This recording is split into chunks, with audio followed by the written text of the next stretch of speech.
Во овој обичен трговски центар, во оваа обична берберница, невообичаен човек, Антонио Мансинели. Гинисовата книга на рекорди вели дека овој 99 годишник е најстариот бербер на светот. Подстрижува коса уште од 12 години. Ја открива тајната. Без цигари, без пиење, без прекумерно јадење, со вредна работа и муабет со муштериите.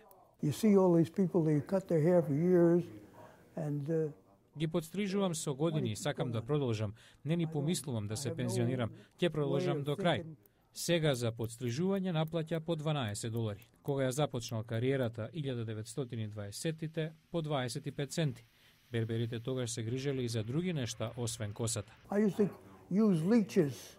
Користев пијавици. Доаѓаа муштерии со висок крвен притисок. Ќе им ставев пијавици за да одземат дел од крвта и велеа дека се чувствуваат подобро. Горел брадавици со вжештени игли, лечел болка со лепење топли чашки на кожата. Сега само подстрижува, но муштериите велат дека е најдобар во околината. Одличен бербер, не користи машинка, само ножици. Муштериите се причина Мансинели да не запре.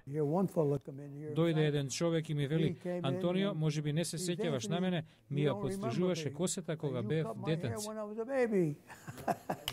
Најстариот бербер на светот надживеал многу муштерии. 40 години работел 7 дена во неделата, а се уште може да подстриже по 25 муштерии на ден, затоа што нема намера да запре.